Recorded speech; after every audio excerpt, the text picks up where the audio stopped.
ఇండస్ట్రీలో కొంతమంది ప్రయాణంలో కుదుపులు బయటికి కనపడవు. ఆన్ స్క్రీన్ అయినా, ఆఫ్ స్క్రీన్ అయినా సరే చాలా సాఫీగా సాగుతున్న జర్నీలాగా అనిపిస్తుంది. అలాంటి వాళ్ళల్లో కాశీ విశ్వనాథ్ గారు ఒకళ్ళు. నిండుగా ఉంటారు, గౌరవంగా ఉంటారు. ఎక్కడ కనిపించినా సరే ఆ గౌరవాన్ని కాపాడుకుంటూ, ఆ గౌరవాన్ని నిలబెట్టుకుంటూ వెళ్తూ ఉంటారు. సో, ఇలాంటి అరుదైన వ్యక్తి ఇప్పుడు మనతో ఉన్నారు. సార్ నమస్తే. నమస్తే అండి. అంతేనా సార్? ఏం కుదుపులేం లేవా జీవితంలో, ప్రయాణాలు? అంటే లక్కీగా లేవు. లక్కీగా లేవు. అయితే కరెక్ట్‌గానే గెస్ చేసాం. Thank you. ఏం సార్ ఇండస్ట్రీలో కొంచెం ఆఫ్ అయినట్టున్నారు? అలాంటిది ఏం లేదు. మామూలుగా అంటే జనరల్గా నా తత్వం ఏంటంటే నా దగ్గరికి వచ్చిన అవకాశాలని సద్వినియోగం చేసుకోవటం. ఓన్లీ ఇదే కాకుండా మిగతా అన్నీ కూడా. ఇప్పుడు యూఎస్ వెళ్ళాను, 3 months ఉన్నాను పాప దగ్గర, grand daughter birthday.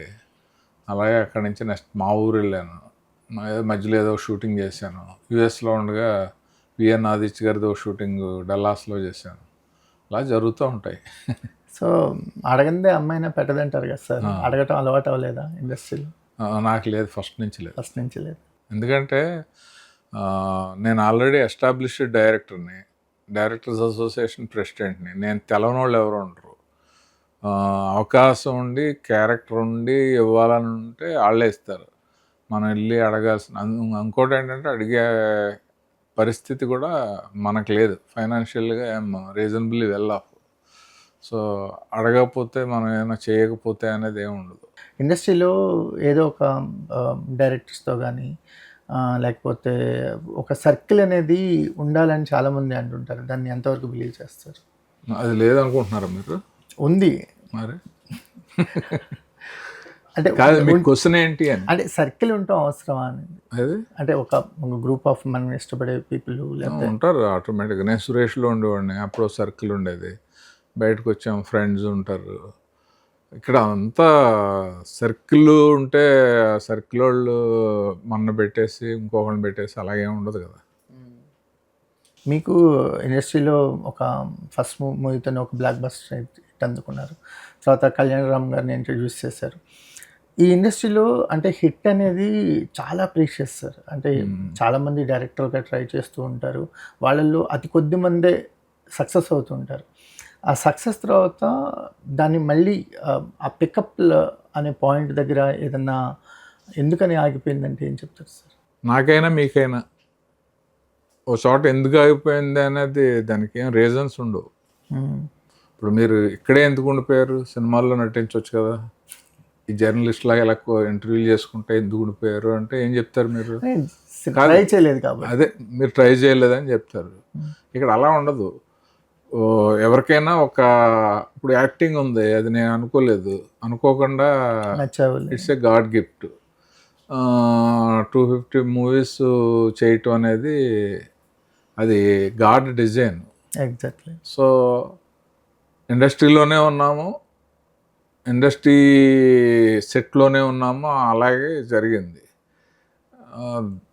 Second film అయిన తర్వాత థర్డ్ ఫిల్మ్ అప్పుడు అనుకోకుండా అవకాశం వచ్చింది, అది యాక్సెప్ట్ చేసాము. అది పెద్ద హిట్ అయింది. దాంతో యాక్టింగ్ కెరీర్ కంటిన్యూ అయింది. డైరెక్షన్ మళ్ళీ ఎప్పుడన్నా గ్యాప్ ఉన్నప్పుడు 100 films 200 films అయ్యాక చేద్దాం అనుకుంటున్నాం. ఇప్పుడు మళ్ళీ ఆ ప్రయత్నాలు జరుగుతున్నాయి. ఎప్పుడు అనిపించలేదు సార్ డైరెక్షన్ అనే డిపార్ట్మెంట్ని మిస్ అవుతున్నాను అని? అంటే ఉంటుంది, ఎందుకంటే ఎక్కువ కష్టపడింది అదే కదా. ఎగ్జాక్ట్లీ. బట్ దానికంటే కొంచెం బాగానే బెటర్ పొజిషన్లోనే ఉన్నాం కదా. దీని నుంచి మళ్ళీ స్టెప్ అటు వేస్తే ఇటు అటు కాకుండా ఉంటుంది అనేది కూడా ఉంటుంది. ఇప్పుడు లైఫ్లో అది ఇండస్ట్రీ అయినా ఎక్కడైనా సరే ఒక బాగున్న ప్లేస్ నుంచి ఇంకో చోటకి స్టెప్ వేయాలంటే దీనికంటే బెటర్గా ఉన్న ఛాన్స్ ఉంటేనే వేయాలి. అదర్వైజ్ మళ్ళీ ఫీల్ అవ్వాల్సి ఉంటుంది. సో ఇప్పుడు నాకు బాగానే ఉంది, మనసులో కోరుకుంటుంది. మనం డైరెక్షన్ అనుకుని వచ్చాం కదా, 2 films చేసాము, మళ్ళీ ఇంకోటి చేస్తే బాగుండు అని. అటు సైడ్ కూడా ప్రయత్నాలు అన్నీ కుదరాలి కదా. డైరెక్షన్ అనేది ఏంటంటే మెయిన్ సబ్జెక్ట్ కుదరాలి, దానికి అనుకున్న ఆర్టిస్టులు కుదరాలి, కరెక్ట్గా పెట్టుబడి పెట్టే నిర్మాత కుదరాలి. ఇవన్నీ కుదిరి సెట్ అయినప్పుడు చేయటం. ఇంట్లో ఉప్మా చేయటం లేకపోతే చపాతీ చేయటం లాంటిది కదా డైరెక్షన్. కరెక్టే సార్. అంటే ఒక మా రామోజీరావు గారు మీ నిర్మాత సురేష్ ప్రొడక్షన్స్. అంటే ఈ బ్యానర్స్ పేరు చెప్తేనే వాళ్ళకొక స్టార్డమ్ ఉన్న బ్యానర్స్. ఈ బ్యానర్స్‌లో వర్క్ చేశారు మీరు. ఒకటి బ్లాక్ బస్టర్ హిట్ అందుకున్నారు. ఇప్పటికీ సునీల్ గారి కామెడీ ఇప్పటికీ ఎంజాయ్ చేస్తాం అందులో. మాకు సునీల్ ఎందుకు నచ్చారు కామెడీయన్‌గా అని రీజన్స్ రాయాలనుకుంటే అందులో మీ సినిమా పేరు కూడా ఉంటుంది. అంత హిలేరియస్ కామెడీ అనమాట. ఏదో హోటల్‌కెళ్ళి ఏమన్నారంటే నిప్పులుండి తెచ్చేయండి మొక్కజొన్న కండలు కాల్చుకుంటుంటాడు. సో అవి ఇప్పటికీ మా మెమరీస్‌లోంచి వెళ్ళిపోకుండా ఉంటాయి. ఆర్తి అగర్వాల్ కానీ, లయ కానీ, మీ సినిమాలో ఎమోషన్స్ కానీ, వాళ్ళ ఫ్రెండ్షిప్స్ కానీ, చంద్రమోహన్ సత్యబాబు వీళ్ళ మధ్య రిలేషన్స్ కానీ, ఒక బ్యూటిఫుల్ స్టోరీ నరేటర్ ఉన్నారు మీలో. దాని గురించి అడుగుతున్నాను అనమాట. అంటే కుదరాలి. లేదు మీరే కాదు, చాలామంది ఇష్టంతో నేను నా మీద ఉన్న ప్రేమతో అడుగుతారు. బట్ అదే చెప్తున్నాం కదా, ఇప్పుడు యాక్టింగ్ అనేది కొన్ని వందల మంది ఆల్బమ్లు పెట్టుకుని ఆఫీస్ చుట్టూ తిరిగినా కూడా ఇంకా అలా తిరుగుతూ ఉంటారు. అసలు ఒక ఇంట్రెస్ట్ లేకుండా, ఒక ఎక్స్పీరియన్స్ లేకుండా నాకు ఒక అవకాశం వస్తే ఆ అవకాశం నేను ప్రూవ్ చేసుకుంటే అది పెద్ద హిట్ అయితే వరుసగా 250 మూవీస్, ఒక 10 వెబ్ సిరీస్, యాడ్స్ ఇవన్నీ చేయటం అనేది ఎవరి వల్ల అవుద్దా? కాదు. మీరు వెళ్ళి ట్రై చేస్తే అవుద్దా? అవును. డైరెక్టర్స్ చాలామంది ట్రై చేశారు, అయిందా? అది అవుతున్నప్పుడు దాని తర్వాత ఏం చేయాలి అనేది మనం అవకాశాన్ని బట్టి ఉంటుంది. కానీ మీరు ఇక్కడ కూర్చుని రామోజీరావు గారు సినిమా చేశారు, రామనాయుడు గారు సినిమా చేశారు, ఎందుకు ఆపేశారు, ఎందుకు కంటిన్యూ చేయలేదు, కాదు ఎందుకు కంటిన్యూ చేయలేదు అనే క్వశ్చన్స్ మీకు న్యాచురల్గా వస్తాయి.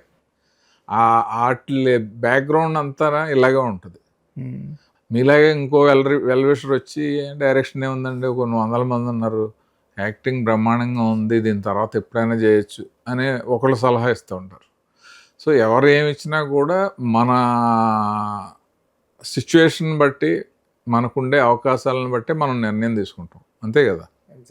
మీరు ఇప్పుడు ఏదైనా ఇప్పుడు ఆలోచిస్తా అన్నారు కదా డైరెక్షన్ గురించి, ఇప్పుడైనా కథ అవి జరుగుతూ ఉంటాయి.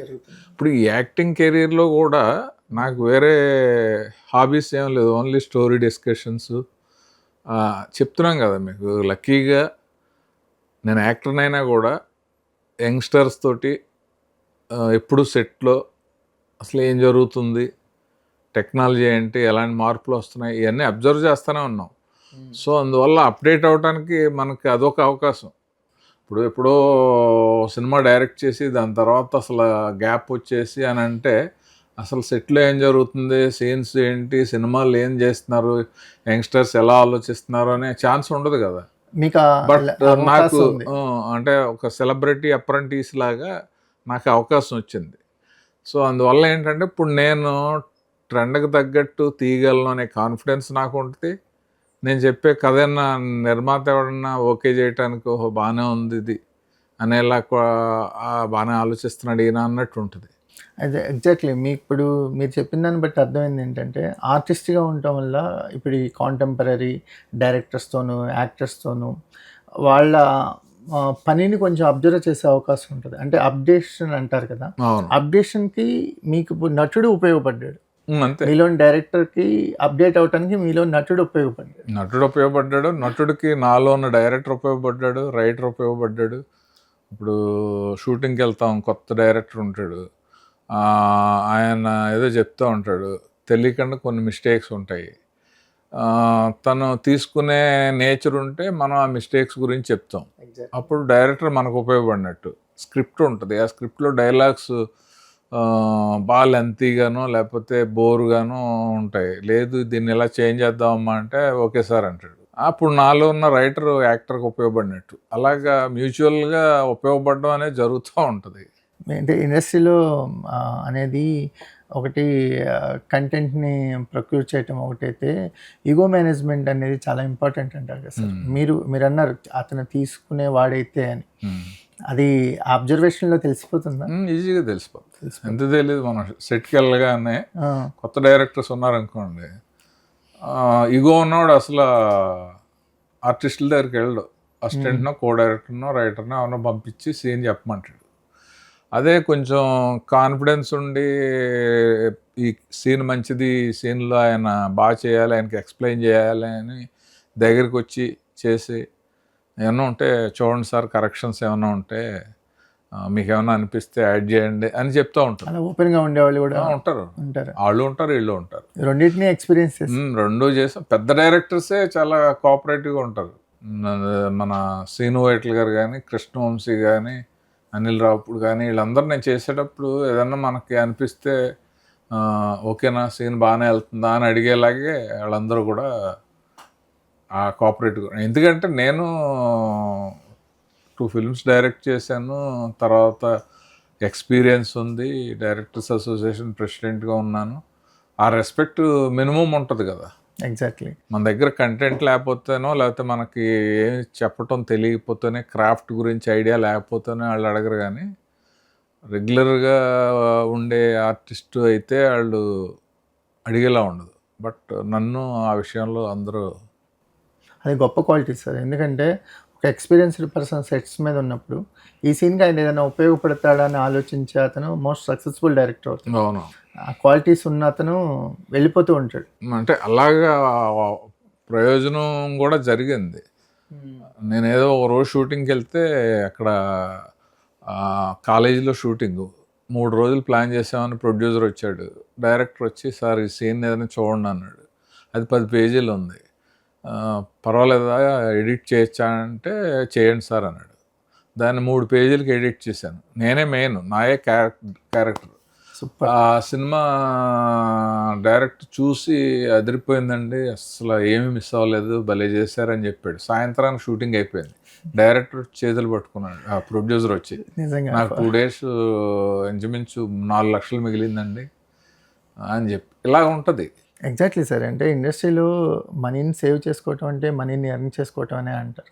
అవును, సో ఆ సేవ్ చేసుకునే క్యాపబిలిటీస్ కనుక డైరెక్టర్కి ఉంటే చాలామంది నిర్మాతలు బిఫోర్ రిలీజెస్ సేవ్ అవుతారు. అవును. ఎగ్జాక్ట్లీ. అండ్ మీరు చేసిన గొప్ప పని. ఏం సినిమా సార్ చెప్పచ్చా? అంటే నాకు తెలిసి రిలీజ్ అవ్వలేదు అది. రిలీజ్ అవ్వలేదు ఎందుకంటే ఆగిపోయింది.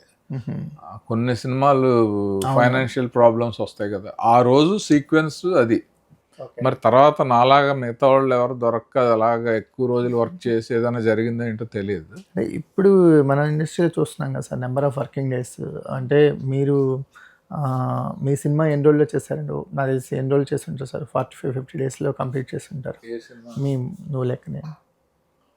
అదా 55 డేస్ అంతే. 55 డేస్లో కంప్లీట్ చేస్తారు. ఇప్పుడు ఆ స్కేల్ సినిమా చేయాలంటే, అలాంటి స్టోరీస్ చేయాలంటే ఎందుకని 100 రోజులు అయిపోతున్నాయి? అది ఎందుకు అయిపోతుంది అనేది 100 రోజులు చేసిన వాళ్ళని అడగాలి. నన్ను అడిగితే నేనేం చెప్తాను?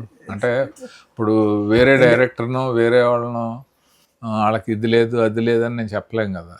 నెంబర్ ఆఫ్ వర్కింగ్ డేస్ ఈ మధ్య అది ప్రొడ్యూసర్ చూసుకోవాలి. ప్రొడ్యూసరు డైరెక్టర్ చూసుకోవాలి. ఆ బడ్జెట్ ఎంత, ఎన్ని రోజులు.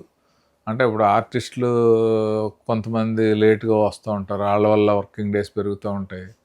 ప్లానింగ్ సరిగ్గా లేకపోయినా, ఎడ్యుకేషన్ సరిగ్గా లేకపోయినా, ఏదైనా వెదర్ ప్రాబ్లమ్స్ అయ్యి వచ్చి రకరకాల ప్రాబ్లమ్స్ ఉంటాయి.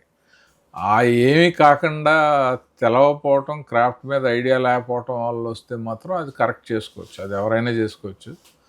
ఇద్దరు కొత్త వాళ్ళు అయితే అలాంటి ప్రాబ్లమ్స్ ఉంటాయి. మీరు డైరెక్టర్స్ అసోసియేషన్ ప్రెసిడెంట్గా ఉన్నప్పుడు ఈ వర్క్షాప్స్ గురించి కూడా మాట్లాడేవాళ్ళు. మీరు వర్క్షాప్స్ అవసరం ఏంటి, కొత్తగా వచ్చేవాళ్ళు. ఈ వర్క్షాప్స్ అనేవి చాలా మ్యాండేటరీ అయిపోయినాయి సార్. ఎందుకంటే ఆ వర్క్షాప్స్ కనుక కండక్ట్ చేయటం వల్ల చాలా వరకు నిర్మాతలు సేవ్ అవుతారు అనిపిస్తుంది. ఆ వర్క్షాప్స్ కండక్ట్ చేయటం అంటే, ఆ వర్క్షాప్స్ని అంటే మీరున్నారు సేమ్ అంటే వర్క్షాప్స్ అంటే మెయిన్లీ ఎక్స్పీరియన్స్ లేని కొత్త ఆర్టిస్టులు అలా ఉంటేనే వర్క్షాప్. కానీ చాలా సినిమాలు చేసిన వాళ్ళు వచ్చి వర్క్షాప్కి రండి, మీరు ముందు రండి, సీన్ ఎలా తీస్తాం, మీరు ఎలా పెర్ఫార్మెన్స్ చేస్తున్నారు చెప్పండి అంటే ఎవరు రారు. ఎందుకంటే వాళ్ళ టైం వేస్ట్, వాళ్ళకి అవమానం కూడా. కొత్త వాళ్ళతో సార్, అదే కొత్త వాళ్ళతో తీసినప్పుడు ఎన్నైనా చేసుకోవచ్చు. అది షూట్ చేసి సీన్ బాగా వచ్చిందా లేదా, మళ్ళీ బెటర్మెంట్ చేయాలా, అసలు వాళ్ళు ఏం తప్పులు చేశారో ఆ సీన్ చూపించి అన్నీ చేయొచ్చు. అది చాలామంది చేస్తూ ఉంటారు. మీకేంటి సార్, అంటే ఇండస్ట్రీలో జర్నీ స్టార్ట్ అయిన తర్వాత ఇప్పుడు డైరెక్టర్గా సక్సెస్ అయ్యారు, ఇప్పుడు ఆర్టిస్ట్గా సూపర్ సక్సెస్ 250 మూవీస్ చేశారు. Which is the most satisfactionary things? అదే అండి, ఒకటేమో కష్టం, రెండోది అదృష్టం.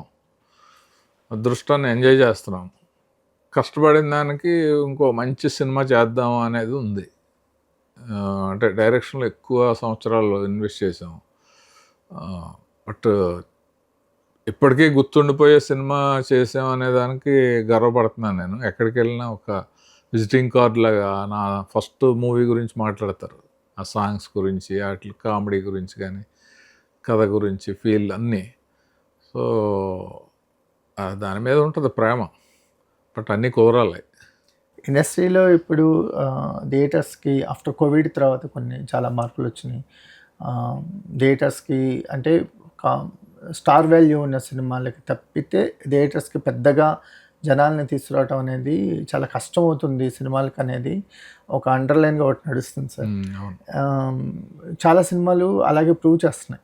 చాలా సినిమాలు బాగున్నా కూడా, బాగుందని టాక్ వచ్చినా కూడా థియేటర్స్ దగ్గర దానికి ప్యారలల్గా రెవెన్యూ కనిపించట్ల. అవును, ఆ ప్రాబ్లం అయితే ఉంది. రీజన్ ఏంటంటే పెద్ద హీరోలు ఉంటారు, పెద్ద హీరోలు సినిమాలు బాగా బడ్జెట్లు ఎక్కువ ఉంటాయి.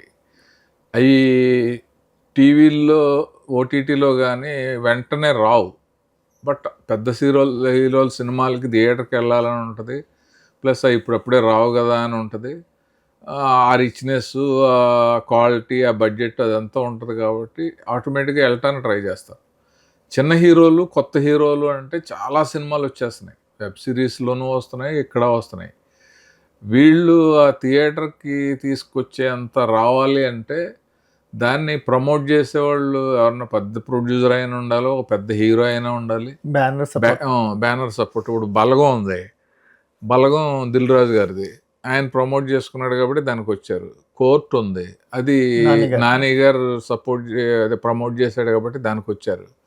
ఇలాగా ఎవరొక మేజర్ పర్సన్ను భుజాన వేసుకుంటే జరుగుతుంది. అదర్వైజ్ మంచి సినిమాలు కూడా చాలా బాగున్నాయి అన్నట్లు కూడా థియేటర్కి జనం రావట్లేదు. సార్, మీరు ఇనీషియల్గా స్టార్ట్ చేసినప్పుడు, మీరు యాక్టర్గా స్టార్ట్ చేసినప్పుడు, ఇప్పుడు తనీష్ ఉన్నాడు. తనీష్ ఏంటంటే చైల్డ్ ఆర్టిస్ట్గా ఎంటర్ అయ్యాడు, అంటే స్పార్క్ ఉంది, ఇనిషియల్ స్టేజ్లో హిట్స్ కూడా అందుకున్నాడు. సో ఆ తర్వాత ఎందుకో వేరియస్ రీజన్స్ వల్ల తనీష్ అంత ఫ్లై ఆఫ్ అవ్వలేదు. సో మీరు అనుకున్నారా నచ్చావులే సినిమా లొకేషన్స్ అవి చూసినప్పుడు ఇతను ఏమన్నా కొంచెం గెస్ చేశారా కెరియర్ బాగుంటుందని? కానీ అలా అతని విషయంలో ఏమన్నా డిసప్పాయింట్మెంట్ ఏమైనా ఉందా? నాకేముంటుందండి అతని విషయంలో, ఉంటుంది. అంటే మనం ఒకళ్ళు ఎదుగుతారు అని అనుకున్న వాళ్ళు ఎదగపోయినప్పుడు, సినిమానే ఆడుతుంది అనుకున్న సినిమా ఆడకపోయినప్పుడు కూడా ఆడియన్స్ డిసప్పాయింట్ అవుతాడు కదా సార్. నేను ఆ పాయింట్ ఆఫ్ వ్యూ అంటే నేనేమన్నా ఎక్స్పెక్ట్ చేసి ఒక సినిమా చాలా బాగుంటుంది అనుకుని అది బాగోపోతే నేను డిసప్పాయింట్ అవుతాను. ఇది కెరీర్. అతనికి ఫస్ట్ సినిమా, నాకు ఫస్ట్ సినిమా. అతను చాలా బాగా చేశాడు, నేను బాగా చేశానని పేరు వచ్చింది, సినిమా హిట్ అయింది. అతనికి కొన్ని అవకాశాలు వచ్చినాయి. తర్వాత మేము వయసుకు వచ్చామని, రైడ్ అని మంచి సినిమాలు చేశాడు. దాని కంటిన్యూషను ఏం జరిగింది ఏంటి అనేది ఇంక అతనే కనుక్కోవాలి. అది నేను ఎలా చెప్తాను, నేను చెప్పాలి. నేనేదో అతని కెరియర్ మీద మీరు విశ్లేషిస్తారని కాదు సార్. అంటే మనం ఒక సినిమా హిట్ అయినప్పుడు మోస్ట్ ఆఫ్ ద క్రెడిట్ హీరోకి వెళ్తాయి. మనం ఏమనుకుంటామంటే ఇప్పుడు ఉదయ్ కిరణ్ గారు కానీ, తరుణ్ గారు కానీ, వీళ్ళు నెక్స్ట్ లెవెల్కి వెళ్ళిపోతారు, వీళ్ళు సాలిడ్ హిట్స్ పడినాయి అనుకుంటాం. ఎందుకో తెలియకుండా వేరియస్ రీజన్స్ వల్ల ఫ్లై ఆఫ్ అవ్వవు కెరియర్స్. సో వాటి గురించి మనం మాట్లాడుకునే సందర్భంలో మేము అవుట్ ఆఫ్ ద ఇండస్ట్రీగా మాట్లాడే కంటే మీరు విత్ ఇన్ ద ఇండస్ట్రీ వాళ్ళతో కలిసి వర్క్ చేశారు కాబట్టి మీరేమనుకుంటున్నారని తెలుసుకోవాలని తప్ప వాళ్ళని గురించి ఏదన్నా మనం తక్కువ చేద్దామని కాదు. మనం ఏమనుకుంటాం జనరల్గా ఇంకా బాగుండాల్సిందే అనుకుంటాం, లేకపోతే బాగోలేదని చిన్న బాధ ఉంటుంది. అది కామన్, అది ఎవరికైనా ఉంటుంది. ఇప్పుడు మీకు ఏ సంబంధం లేని మీకే ఆ డౌట్ వచ్చి మీరు ఆ క్వశ్చన్ అడగాలన్నప్పుడు తనతో కలిసి పని చేసినప్పుడు ఆటోమేటిక్గా ఉంటుంది. బట్ ఏంటంటే ఇక్కడ అదే నేను చెప్తాను కదా, ఇప్పుడు మీరే కాదు జర్నలిస్టులు ఎవరైనా అంటే ఎందుకు కొన్ని క్వశ్చన్స్ వేస్తారో నాకు ఇప్పటికే అర్థం కాదు. రీజన్ ఏంటంటే ఎడ్యుకేషన్ సొసైటీకి కానీ యంగ్స్టర్స్కి కానీ ఎడ్యుకేటివ్గా ఉండే క్వశ్చన్స్ బోల్డ్ ఉంటాయి. అవన్నీ వదిలేసి తరుణ్ అనుకున్నంత రాలేదు, తరుణ్ ఆర్తి అగర్వాల్కి రిలేషన్ ఏంటి, మీ సినిమా చేశాడు కదా, లేకపోతే రైడ్ చేశాడు అతను ఎందుకు ఫ్లేర్ ఇవన్నీ కూడా జనానికి అంటే మీరు మా పాయింట్ ఆఫ్ వ్యూ ఏంటంటే సార్, మీరు చెప్పిన పాయింట్ అర్థమైంది. మేమేంటి ఏంటంటే ఇక్కడ తరుణ్ లేకపోతే తన తర్వాత చాలామంది యంగ్ హీరోస్ వచ్చి ఉంటారు. మీరు చెప్పే ఆన్సరు వాళ్ళకి ఏమైనా ఉపయోగపడుతుందేమో అని, అంతే తప్ప వాళ్ళకి ఆల్రెడీ ఇంకేం ఉపయోగపడుతుంది వాళ్ళకి కాదు సార్, కొత్తగా వచ్చే వాళ్ళకి. ఇప్పుడు మనకేంటంటే ఎవ్రీ ఎక్స్పీరియన్స్ కౌంట్ సార్. ఇప్పుడు మీ ఎక్స్పీరియన్స్ నుంచి నేర్చుకుంటేనే చాలామంది ఉపయోగం. అది వాడికి ఎక్స్పీరియన్స్ వరకు అయ్యేలాగా ఆగాలంటే జీవితం అయిపోవచ్చు. మనం బుక్స్ చదివినా లేకపోతే అంటే నేను అనేది క్వశ్చన్ ఉందనుకోండి, కొన్ని అదే క్వశ్చన్ మీరు యంగ్స్టర్స్ చాలామంది ఒకటి సినిమా 2 సినిమాలతోటే ఆగిపోతున్నారు. వాళ్ళకి మీరు ఇచ్చే సలహా ఏమైనా ఉందే అని అంటే నేను ఏదైనా చెప్పగలను. పర్టికులర్ పర్సన్ని అర్థమైంది పేరు ఎత్తి మాట్లాడితే నేను ఏం చెప్పాలి అతని గురించి? అతని గురించి అతనికి డిసిప్లిన్ లేదని చెప్పాలా, లేకపోతే అతని డెడికేషన్ లేదని చెప్పాలి? ఏం చెప్పాలి? నేను ఎలా చెప్తాను అతని గురించి? సార్ నేననేది మా ఉద్దేశం నేను సార్, ఒక ట్రై చేస్తున్న వాళ్ళు ఉంటారు సార్, ఒక సక్సెస్ వరకు రీచ్ అయిన వాళ్ళు ఉంటారు. అంటే వీళ్ళిద్దరికి మధ్య తేడా ఉంటుంది. మనం ట్రై చేస్తున్న వాళ్ళకి చెప్తే ఏమవుతుందంటే వాళ్ళకి ఏదో ప్రీచిగా ఉంటుంది. మనం ఆల్రెడీ సక్సెస్ అయ్యారు వీళ్ళకి బ్లాక్ బస్టర్ హిట్స్ ఉన్నాయి. తరుణ్కి కానీ తనీష్కి కానీ బ్లాక్ బస్టర్ హిట్స్ ఉన్నాయి. మేము ఎక్స్పెక్ట్ అంటే మేము ఆ సినిమాలు చూసినప్పుడు అనుకున్నాం మంచి నటులు నెక్స్ట్ లెవెల్కి వెళ్ళిపోతారు వీళ్ళు అని అనిపించింది. బట్ అది జరగనప్పుడు ఏమేమి ఉంటుంది రీజన్ అనేది? అంటే ఏం లేదండి, మామూలు జనరల్గా క్లాస్ మూవీస్, లవ్ స్టోరీస్ ఈ చేసేవాళ్ళ కంటే కూడా మాస్ మూవీస్ చేసేవాళ్ళకి స్పాన్ ఎక్కువ. ఎగ్జాక్ట్లీ. ఇప్పుడు సిద్ధార్థ్ ఉన్నాడు, ఆయన మంచి యాక్టర్. ఉదయ్ కిరణ్, తరుణ్, తనీష్ వీళ్ళందరూ కూడా వాళ్ళు ఇచ్చిన క్యారెక్టర్ ఏం చెడగొట్టరు కదా, బాగా చేస్తారు. బట్ ఆ సినిమాలకి తీసేది తక్కువ. మామూలు ఆ లవ్ సబ్జెక్టులు కోకొల్గా వచ్చేస్తున్నాయి. కొత్త డైరెక్టర్స్ వస్తున్నారు, కొత్త హీరోలను పెడుతున్నారు.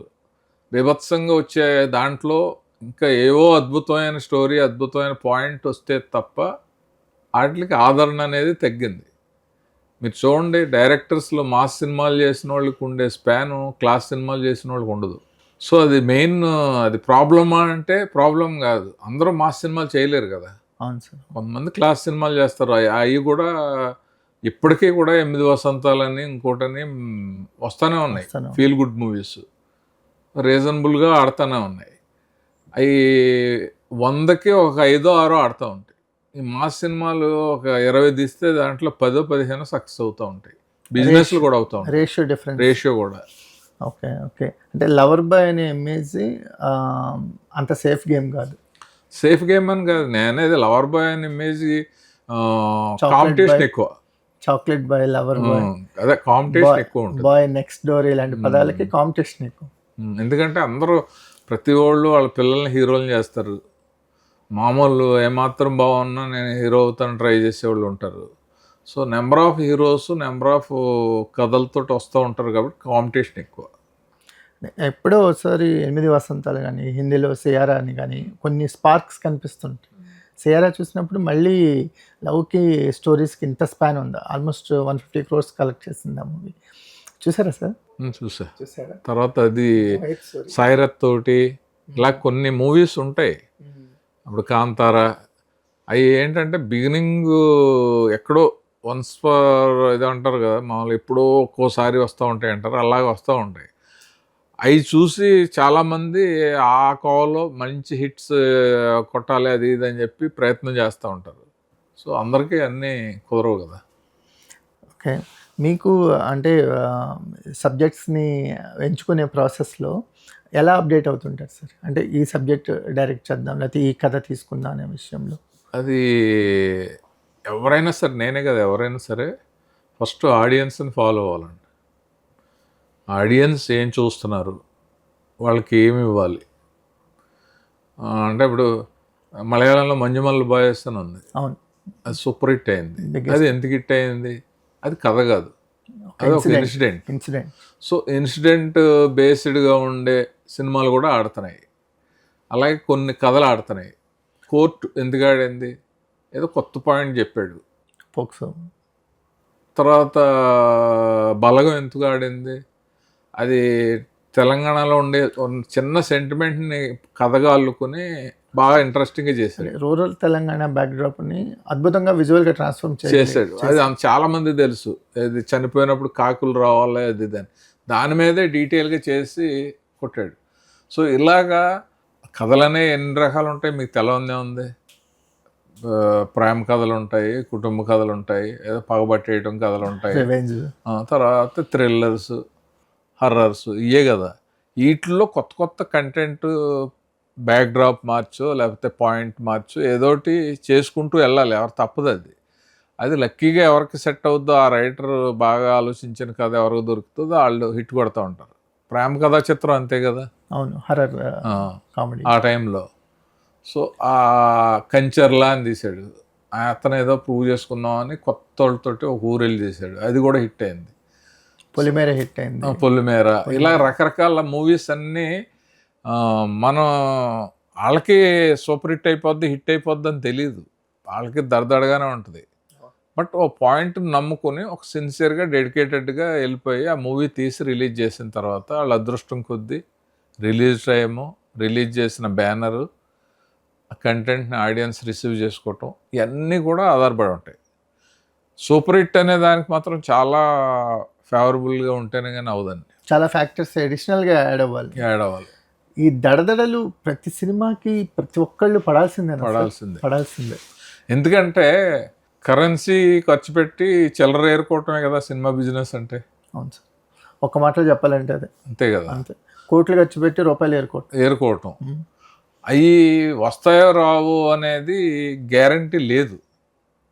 అది ఆల్రెడీ డక్కా ముక్కీలు తిని కొన్ని సినిమాల్లో లాభాలు పొంది ఏమైనా పర్లేదు అనే వాళ్ళకి దడదళ్ళు ఉండవేమో, కానీ ఫస్ట్ టైం వచ్చి చేసేవాళ్ళకి డెఫినెట్గా ఇప్పుడు ఇంత పెడుతున్నాం, ఇది బిజినెస్ అవుద్దా, ఇది శాటిలైట్ అవుద్దా, రిలీజ్కి థియేటర్లు దొరుకుతాయా, వింటున్నాం, ఈ దడదళ్ళతోటే చేస్తారు. కాకపోతే ఎందుకు చేస్తున్నారు అంటే పాత నీరు వెళ్ళిపోతే కొత్త నీరు వస్తున్నట్టు కొత్తగా ఎక్కడో రియల్ ఎస్టేట్లోనో ఇంకో దాంట్లోనో బాగా డబ్బులు సంపాదించిన తర్వాత సినిమా మీద క్రేజ్, కొంతమంది రాజకీయాలకు వెళ్తారు, కొంతమంది సినిమాలకు వస్తారు. ఆ క్రేజ్తో ఉన్నప్పుడు ఆ స్టార్టింగు, ఆ ఎమోషను అదంతా ఒక చివరికి వచ్చే వరకు బాగుంటుంది. ఆ చివర వీళ్ళు పెట్టినప్పుడు 5 కోట్లు 6 కోట్లు పెట్టేసిన తర్వాత రిలీజ్ అప్పుడు నుంచి కొంచెం పెయిన్ స్టార్ట్ అయింది. ఫ్యాక్ట్స్ తెలుస్తాయి,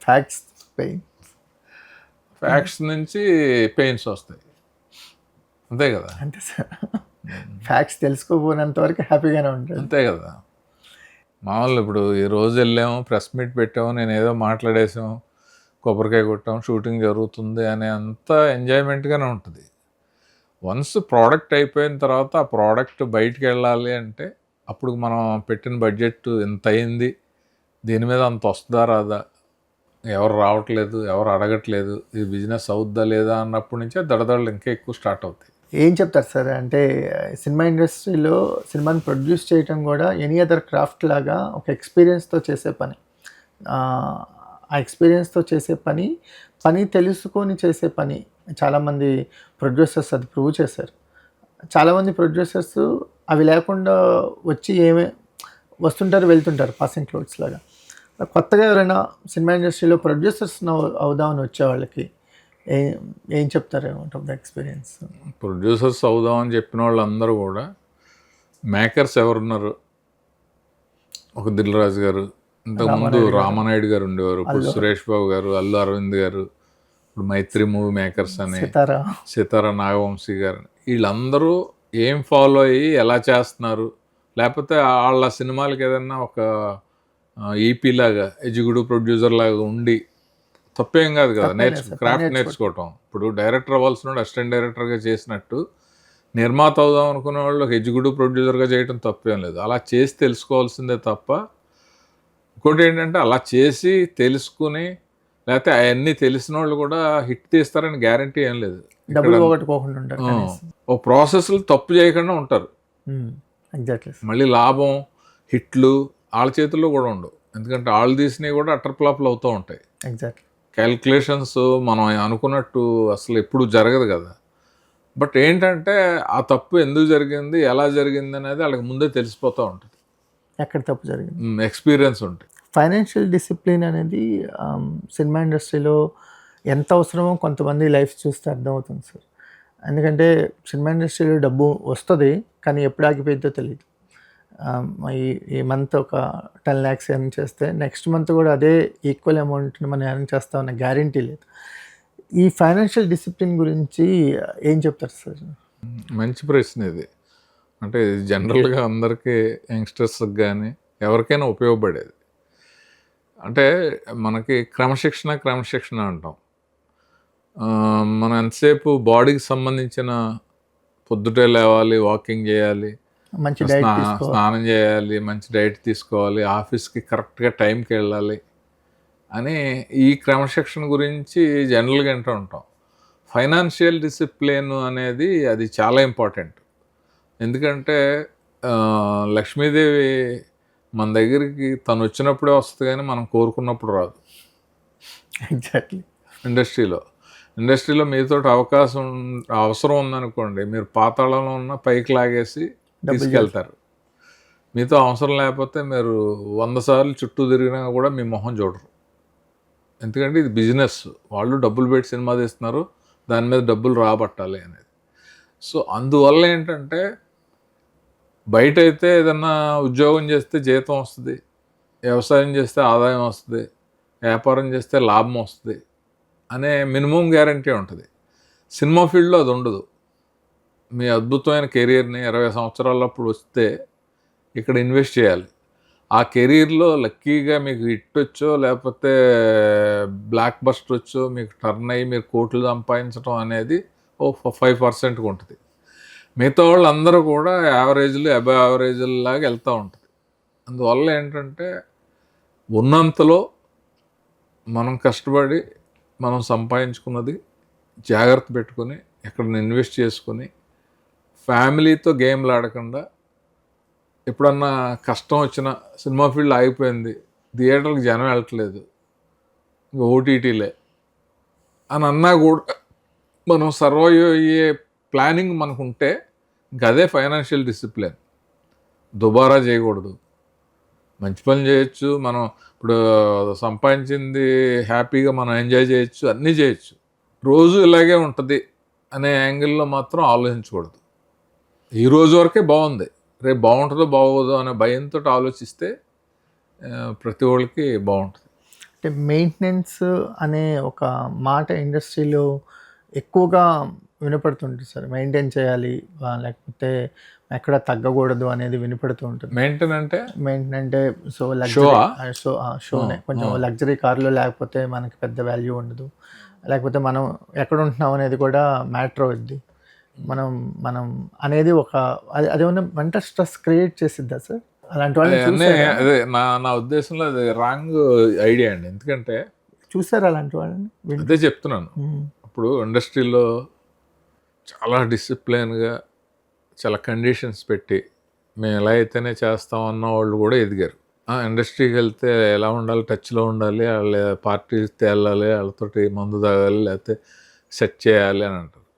అలాంటి వాళ్ళు కూడా ఎందుకో పనికి రాకుండా అయిపోయారు. సో దానికి లాజిక్ ఉండదు. అంటే ఒకటి మాత్రం ఏంటంటే మనం టచ్లో ఉండాలి, మనం ఉన్నామనే ఉనికి తెలియాలి అనే దానికోసం ఎవ్రీడే పార్టీలకు అటెండ్ అవ్వాలి అనేది, వీళ్ళకి కూడా ఎంతో కొంత దాంట్లో డ్రింక్ చేయాలనే వీక్నెస్, ఇంకే అదర్ వీక్నెస్లో ఉంటేనే తప్ప అలా చేయాలనే రూల్ ఏం లేదు. అది కెరియర్కి ఎలాంటి ఉపయోగం, దానివల్ల ఉపయోగం ఉండదు. ఏ ఉపయోగం ఉండదు. ఇప్పుడు చాలా మంచి పొజిషన్కి వెళ్ళిన వాళ్ళు అసలు బయటికి వెళ్ళరు, వాళ్ళ పని వాళ్ళు చేసుకుంటారు, వాళ్ళకి వచ్చిన సినిమాని పర్ఫెక్ట్గా పెర్ఫామ్ చేస్తారు, అవి హిట్ అవుతాయి. చాలామంది ఇండస్ట్రీలో చాలామంది ఉన్నారు కదా, అవును, పెద్ద పెద్ద హీరోలే, అవును, అసలు బయటికే రారు. వాళ్ళకంటూ చిన్న సర్కిల్ ఉంటుంది, ఏదో ఫ్రెండ్స్ ఉంటారు కదా ప్రతి వాళ్ళు, వాళ్ళతో ఉంటారు. ఇవన్నీ అంటే రాంగ్ ఐడియా అని నా అభిప్రాయం. Wrong notions. Wrong notion. Super. మీ సర్కిల్ ఎవరు సార్? మీరు ఎవరితో చిల్ అవుతారు? మేము కొంతమంది అంటే నేను ఫస్ట్ సురేష్ ప్రొడక్షన్కి వచ్చినప్పుడు జయంత్ గారని, విఎన్ ఆదిత్య గారని, సత్యానంద్ గారని, దీనరాజు గారని, ఇలా సురేష్ బాబు అని, ఇలా మేము ఆ సర్కిల్ కలుస్తూ ఉంటాం, మాట్లాడుకుంటూ ఉంటాం, ఒకళ్ళు ఐడియాలు షేర్ చేసుకుంటూ ఉంటాం. అలా ఉంటుంది. మిగతా వాళ్ళందరూ ఏంటంటే అందరూ తెలిసిన వాళ్ళే, అందరూ బాగా మాట్లాడతారు, రెగ్యులర్గా కలవటాలు ఉండవు.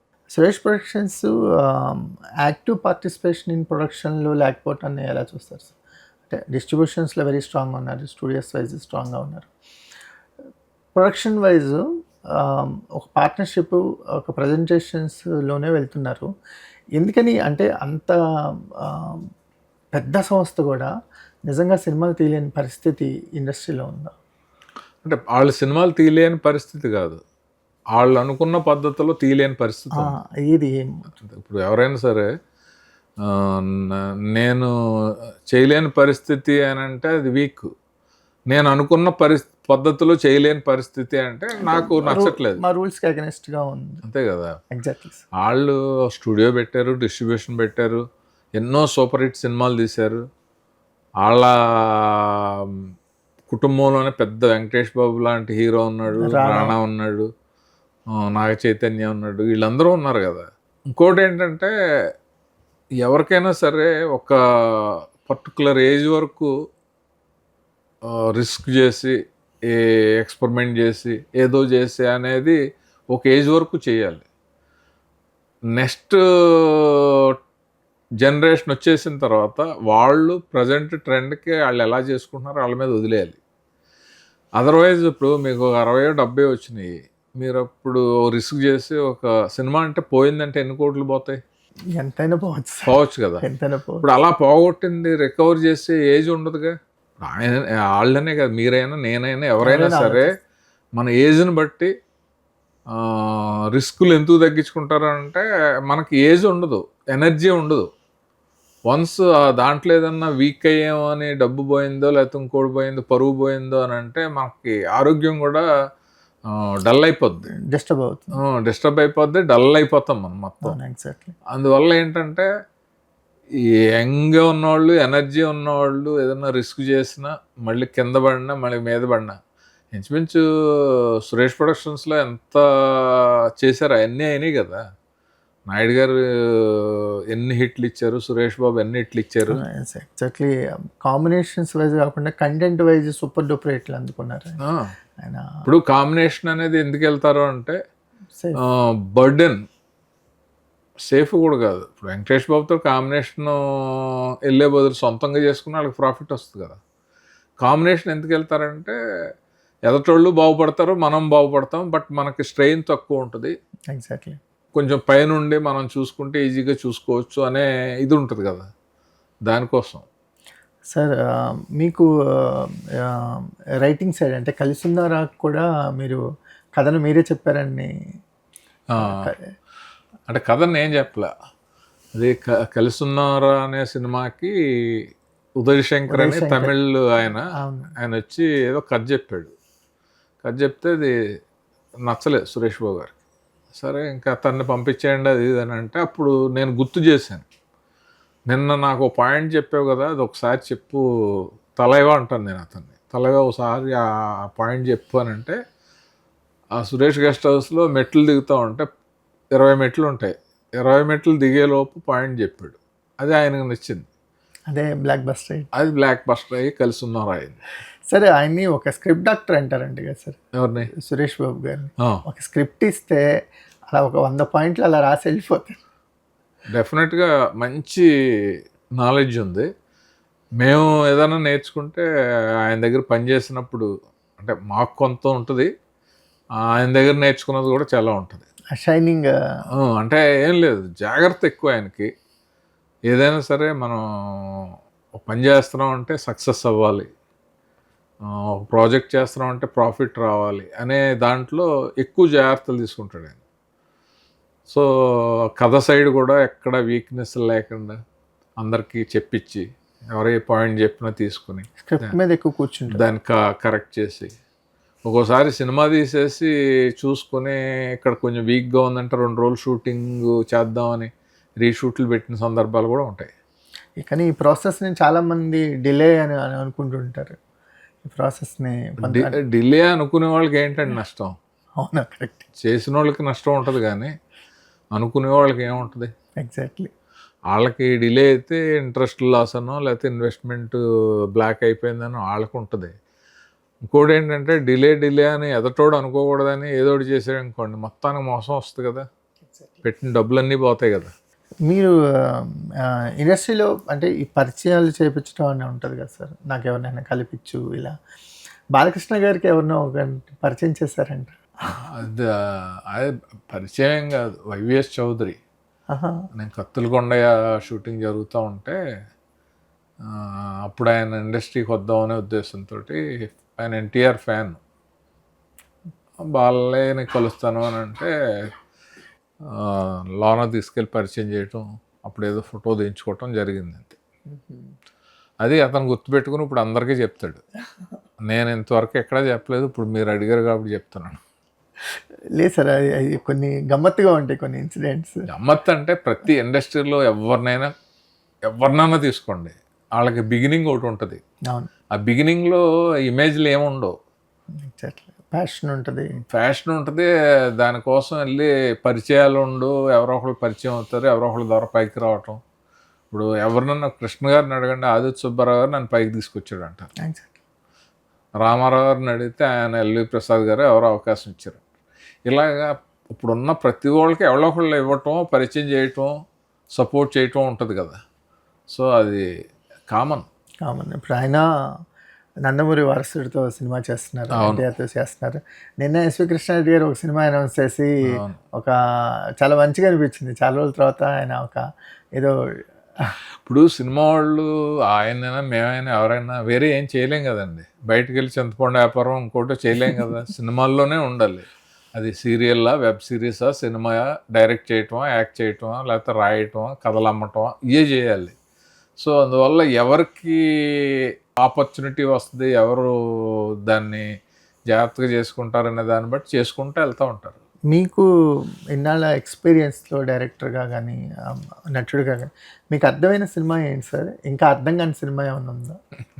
సినిమా అంటే సినిమా చూసాక అర్థమైంది అర్థం కానిది అని తెలుసు, కానీ గురించి సార్ సినిమా మేకింగ్ మీద మీరు చెప్పేది. అవును, అసలు ఇండస్ట్రీ అంటే మాకు సినిమా ఒక ఆడియన్గా ఎక్స్పీరియన్స్ చేస్తాం, కానీ మేము ఎక్స్పీరియన్స్ చేసే సినిమా వెనకాల చాలా సినిమా ఉంటుంది. అందులో మీరు చాలా అంటే ఇప్పుడు నవ్వేడేస్ అన్నీ తెలిస్తే ఓల్డ్ ఫ్యాషన్ అండి, ఏమీ తెలియకపోతే న్యూ ఫ్యాషన్. ఎందుకంటే ఏమీ తెలియని వాళ్ళు కూడా హిట్లు ఇస్తున్నారు. నాకు క్రాఫ్ట్ తెలుసు, నాకు గ్రామర్ తెలుసు, షార్ట్ ఎలా తీయాలో తెలుసు అన్నవాళ్ళు సినిమా తీయకుండా కూడా ఇంట్లో ఉన్నవాళ్ళు ఉన్నారు. సో అందువల్ల అర్థమైన సినిమా, అర్థం కాని సినిమా అని ఏముండదు. ఒక సినిమా తీసి అది హిట్ అయితే అది అందరికీ అర్థం అవుద్ది, ఫ్లాప్ అయితే దాన్ని కూడా ఇంకో రకంగా అర్థం అవుద్ది. ఎందుకంటే ఇలాంటి సినిమాలు తీయకూడదు, ఈ పందాలు వెళ్ళకూడదు అనేది తెలుస్తుంది. అంటే మోస్ట్ అన్ప్రెడిక్టబుల్ అంటే దీనికి ఇక్కడ సిస్టమ్స్, ఫార్ములాలు, ప్రొడక్షన్స్ ఏమీ పనిచేయవు అంటారు. ఎలా ఉంటుందంటే ఒక సిస్టంలో ఒక సినిమా తీశారనుకోండి, అదే సిస్టంలో చాలామంది ట్రై చేస్తారు. మేము కలిసి ఉన్నారా సినిమా చేసాం, వెంటనే దశరథాళ్ళు సంతోషం అని తీశారు. దాని తర్వాత జాయింట్ ఫ్యామిలీ మీద చాలా సినిమాలు వచ్చినాయి, సంతోషం ఆడింది. మళ్ళీ శతమానం భవతి అనే సినిమా వచ్చే వరకు కూడా ఆ పాయింట్ మీద సరిగ్గా తీయలేకపోవటం, ఆడకపోవటం జరిగినాయి. అవును. సో ఏంటంటే జనం ఏం చూస్తున్నారు, ఏ సినిమాలు ఆడుతున్నాయి, వాటిని ఫాలో అవటమే తప్ప ఏమీ ఉండదు. ఎవరన్నా కథ తెస్తే నాకు కోర్టు లాంటి కథ తీసుకురావా అంటారు. కోర్టు ఆల్రెడీ వచ్చేసింది కదా, మీరు కొత్త కథ తెస్తే జడ్జ్ చేసేది ఉండదు, చేయలేరు. ఎవరో జడ్జ్ చేసో లేకపోతే ఎవరో ప్యాషన్ తోటి సినిమా చేసో అది ఆడింది అనుకోండి, మళ్ళీ అలాంటి సినిమా కావాలంటే అలాంటి సినిమా చేసినా అలాంటి హిట్ వస్తుంది గ్యారెంటీ లేదు. అసలు దేనికి గ్యారెంటీ లేదు. హిట్ అనేది నేను చేస్తాను, పేపర్ మీద రాసిస్తున్నాను అనేది చాలా రేర్ పర్సన్స్ ఉంటారు. ఆ రేర్ పర్సన్స్ కూడా వాళ్ళు అది హిట్ అయ్యే వరకు ఎక్కువ టైం తీసుకుని అవన్నీ చేస్తే అది రావచ్చు. ఇక్కడ ఎవరు చెప్పలేరు, హిట్కి సూత్రం అంటూ ఏం చెప్పలేరు, నమ్మకమే. ఒక ప్రాజెక్ట్నో, ఒక డైరెక్టర్నో, ఒక హీరోనో నమ్మి వెళ్ళిపోవటం. ఆ ప్రాసెస్లో దానికి మంచి మంచి టెక్నీషియన్స్, మంచి రైటర్స్, స్టోరీ, స్క్రీన్ ప్లే, మాటలు అన్నీ బాగా సెట్ అయితే ఆటోమేటిక్గా హిట్ అవుద్ది. ఎలా చూస్తారు సార్ యానిమల్ కానీ, సలార్లు, కేజీఎఫ్లు, లేకపోతే రాజమౌళి గారు ఒక అంటే వరల్డ్ డోర్ని ఓపెన్ చేశారు. సో మన Telugu cinema progress at the same time south cinema progress కూడా ఊహించని దానికంటే ఎవరు ఊహల్లో లేనిది ఇప్పుడు మనం చూస్తున్నాం. ఈ లైఫ్ని ఎలా చూస్తారు? చాలా ఆనందం కదండి, ఆనందం, గర్వం. మన తెలుగు డైరెక్టర్లు ఆ రేంజ్లో సినిమాలు తీసి వరల్డ్ డోర్ ఓపెన్ చేయటం, ఆస్కార్ అవార్డు వరకు వెళ్ళటం. ఎప్పుడు అందరికన్నా ఫస్ట్ హాలీవుడ్, తర్వాత బాలీవుడ్ అన్నట్టు ఉండేది కదా. అవును, వాళ్ళే మన సైడ్కి చూసి మన డైరెక్టర్లని, మన సబ్జెక్టులని తీసుకుని వాళ్ళు చేస్తున్నారంటే ఇంకంతకంటే గర్వపడాల్సిన విషయం ఉంటుంది. Exactly sir. అంటే జేమ్స్ కెమెరాన్ గారిని, మహేష్ బాబుని ఒక ఫోటోలో చూడటం అనేది, ఒక కవర్ పేజీలో చూడటం అనేది ఊహించలేదు ఎప్పుడు. సో అలాంటివి సాధ్యం అవుతున్నాయి. అవును, ఈజీగా అవుతాయి. ఎందుకంటే మనకేంటంటే రూట్ తెలియక ఒకళ్ళు వచ్చి ఒక హైవే ఇస్తారనుకోండి, ఇంక అందరూ వెళ్తారు దాంట్లో. మనం తెలియక అవుతాం దేనికైనా సరే. ఎక్స్పెక్టేషన్స్ అనేవి పెరగటం, అంటే సినిమా మీద ఉన్న ఎక్స్పెక్టేషన్స్ పెరగటం అనేది ఒక రకంగా మంచి చేస్తుంది సార్. అదే ఎక్స్పెక్టేషన్స్ అన్ని సినిమాల మీద ఉండటం అనేది ఒక స్ట్రెస్ క్రియేట్ చేస్తుంది మేకర్స్కి కానీ, లేకపోతే ప్రొడ్యూసర్స్ కానీ. ఇప్పుడు ఏంటంటే 100% అంటే బుల్సైలాగా కొడితే తప్ప వేరే వాళ్ళకి ఛాన్స్ ఉండట్లా. అయితే సూపర్ హిట్లు లేదంటే అట్టర్ ఫ్లాపులు తప్ప పర్లేదు, యావరేజ్లు, అబోవ్ యావరేజ్లు నాకు తెలిసి ఎందుకు ఉండలేదంటే మీకు థియేటర్కి జనం రాక. ఇదివరకు మీకు 5 పాటలు 3 ఫైట్లు 5 పాటలు అలాగే ఒక ఫార్ములా ఉండేది. ఎంతో ఇంకా వేరే అదర్ ఎంటర్టైన్మెంట్ లేక థియేటర్కి ఒక సెట్ ఆఫ్ ఆడియన్స్ వచ్చేవారు. అప్పుడు పర్లేదు 4 వారాలు నడిచింది, 3 వారాలు నడిచింది అన్నట్టు ఉండేది. ఇప్పుడు అది లేదు కదా పరిస్థితి. హిట్ అయిన సినిమా కూడా 1 వీక్ 2 వీక్స్లో కలెక్షన్స్ రాబట్టేసుకోవడం, తర్వాత జనం రావట్లేదు అంటాం. Exactly sir. మరి దానికోసం ఇది టికెట్లు రేట్లు పెంచడం. ఓటీటీ కూడా ఒక 3 వీక్స్ 4 వీక్స్కి వచ్చేస్తుంది. సో వచ్చేస్తుంది 3 వీక్స్ 4 వీక్స్. ఇప్పుడు ఓటీటీ వస్తుంది అనుకోండి, బయటికి వెళ్ళి ఓ ఫ్యామిలీ సినిమా చూడాలంటే పిల్లలతోటి 2,000 అయిపోతుంది, 2,000 3,000 అయిపోతుంది. ఓటీటీలో వస్తే 100 సార్లు చూసుకోవచ్చు కదా ఇంట్లో ఉండి. ఆ ఫెసిలిటీ ఉన్నప్పుడు థియేటర్కి ఎందుకు వెళ్తారు? థియేటర్ ఎక్స్పీరియన్స్ అంటే కమ్యూనిటీ వాచ్ అనేది మిస్ అవుతున్నాం కదా సార్.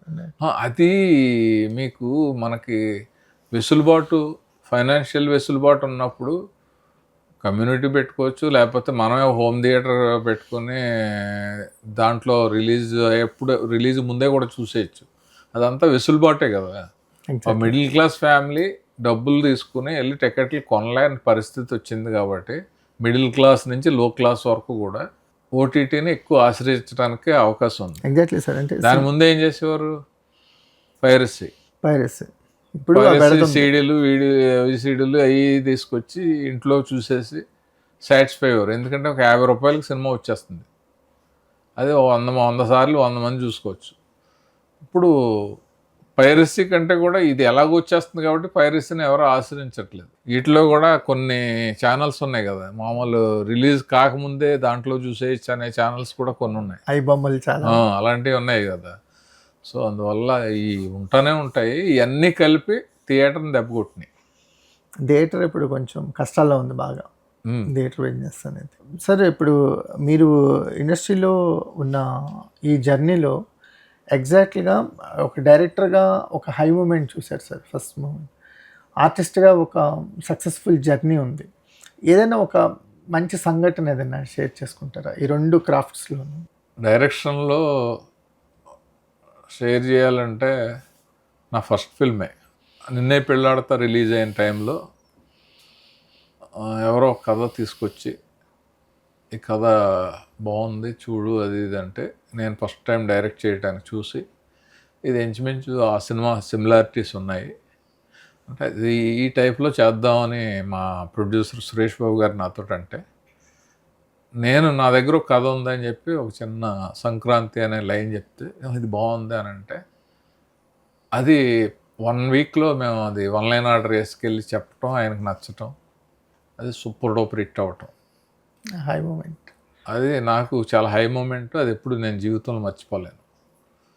అలా యాక్టర్గా ఏంటంటే యాక్టర్ అవుదామని నేను ఎప్పుడు అనుకోలేదు. Accidental actor accidentally became an actor. But నేను సురేష్ బాబు గారు జయం మందిరా సినిమాకి నేను పని చేయకపోయినా నన్ను ఫారిన్ తీసుకెళ్ళి ఒక 20 days జయం మందిరాలో నా చేత వేషం వేయించాడు ఆయన. అప్పుడు అన్ఇంట్రెస్టెడ్గా చూడండి మీరు పాటలో ఉంటాను, ఫస్ట్ హాఫ్ అంతా ఉంటాను. అప్పటికి ఎవరికి తెలియదు అదే నాకు ప్రొఫెషన్ అయిపోద్ది అనేది కూడా తెలియదు. నేనేదో ఒక వరుణ్ సందేశ్కి సినిమా స్క్రిప్ట్ రాసుకుని అన్నవరం వెళ్తే అక్కడికి మన రవిబాబు ఫోన్ చేస్తే ఏంటి నేను తిట్టాను కూడా, కామెడీగా ఉందా నన్ను వేషం అంటున్నావు ఏంటి అది ఇది అంటే లేదు భయ అది ఇది అని వచ్చి కథ చెప్పాడు. అలా సురేష్ బాబుతో కూడా మాట్లాడాను, చెయ్యి క్రాఫ్ట్ సినిమా ఫీల్డ్లోనే కదా చెయ్యి అంటే అప్పుడు ఒక డెసిషన్ తీసుకోవటం చేయటం అది పెద్ద హిట్ అవ్వటం ఒక యాక్టర్గా మంచి పొజిషన్ రావటం అనేది ఆటోమేటిక్గా జరిగింది. ఒక మంచి ఫౌండేషన్ స్టోన్ అనుకోవచ్చు రవిబాబు. ఫౌండేషన్ స్టోన్ కాదు, మామూలుగా ఇంచుమించు యాక్టింగ్లో గురువు అనుకోవచ్చు, గాడ్ ఫాదర్ అనుకోవచ్చు. తను నన్ను నమ్మాడు. మీకు విచిత్రం ఏంటంటే ఆ సినిమాల్లో ఎన్నో క్యారెక్టర్స్ ఉన్నాయి. ప్రతి క్యారెక్టర్కి మామూలు సినిమా తీసే ముందు ఆల్టర్నేటివ్ పేర్లు రాస్తారు. నేను ఒప్పుకోవడానికి రీజన్ ఏంటంటే నీ క్యారెక్టర్కి నీ పేరు తప్ప ఆల్టర్నేటివ్ రాయలేదు, గ్రేట్ సార్ అని అన్నాడని నన్ను అతను అంత నమ్మినప్పుడు నేను ఎందుకు తనకి వాల్యూ ఇవ్వకూడదని చేశాను నేను. సార్ మేము అబ్జర్వ్ చేసిన దాంట్లో మీ యాక్టింగ్లో ఎక్కడ యాక్టింగ్ అనిపించదు సార్. మేము అది బాగా ఎంజాయ్ చేస్తాం. ఒక రియల్ క్యారెక్టర్ అక్కడికి వెళ్ళి ఆయనకి నచ్చినట్టు డైలాగులు చెప్తున్నాడేమో అనిపిస్తుంది. అది నాకు కూడా మెయిన్ అదే కదా ప్రాబ్లం. నాకు యాక్టింగ్ రాదు అని అనుకునేవాడిని.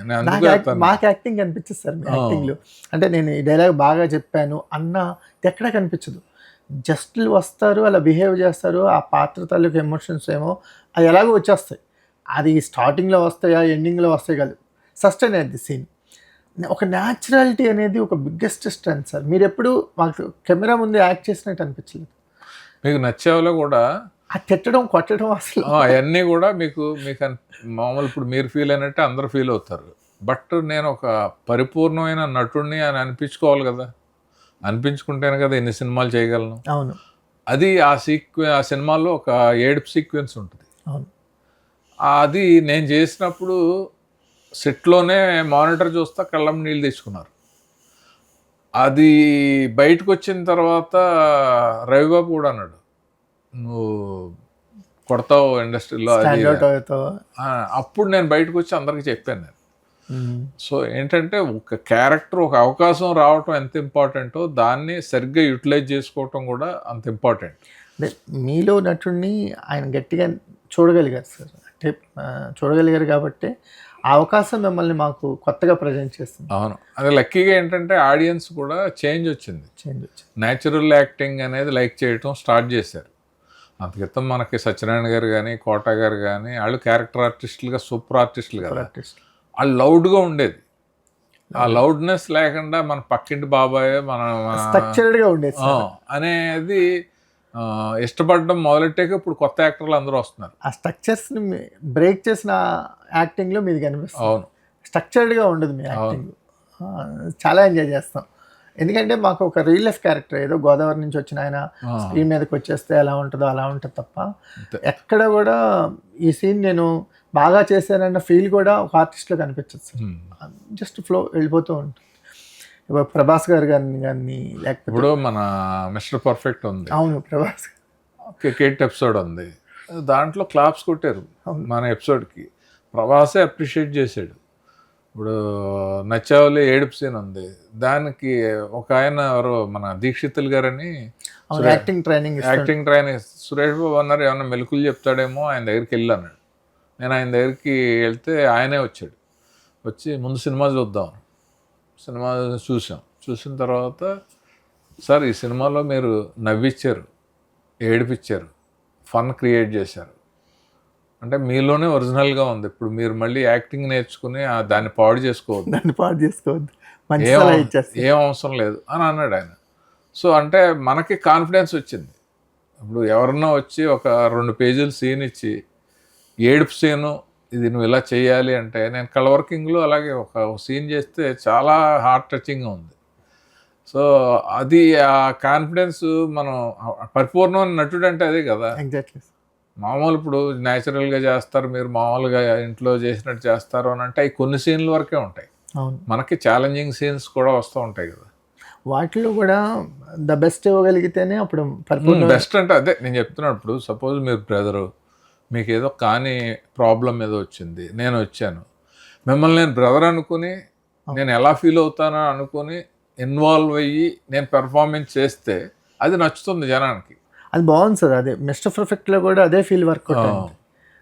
విశ్వనాథ్ గారి గురించి సార్, విశ్వనాథ్ గారితో మీకున్న ఒక ఏవి మీరు రెడీ చేసిన ఏవి చూసి చిరంజీవి గారు కూడా అంటే ఆనంద బాష్పాలతో ఆయన అప్రిషియేట్ చేశారని తెలిసింది. ఆయనతో మీకున్న అనుబంధం కానీ, ఆయన చనిపోయినప్పుడు ఎందుకు రాలేకపోయారు? విశ్వనాథ్ గారితో నాకు కలిసి ఉన్నవరా నుంచి మంచి అనుబంధం ఉంది.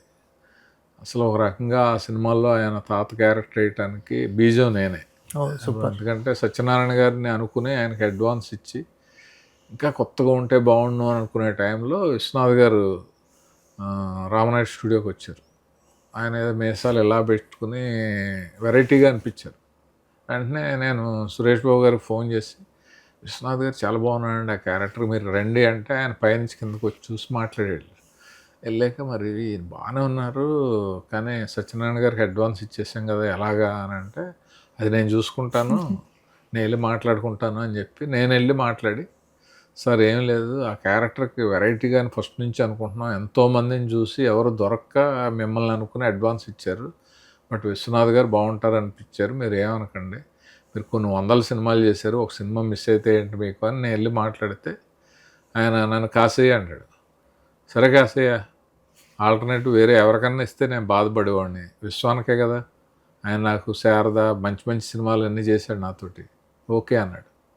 అలా విశ్వనాథ్ గారు ఆ సినిమా చేయటం, తర్వాత నా ఫస్ట్ ఫిల్మ్లో కూడా నేను వెళ్ళి రిక్వెస్ట్ చేస్తే చాలా రీజనబుల్ రెమ్యునరేషన్కి ఆయన వర్క్ చేయటం, తర్వాత మిస్టర్ పర్ఫెక్ట్, గ్రీక్ వీరుడు, ఇలాగా చాలా సినిమాల్లో కో డైరెక్టర్గా కో యాక్టర్గా కూడా పనిచేశాను. సో ఆయన మీద నాకు అప్పుడప్పుడు కలవటం అభిమానం ఉంటుంది.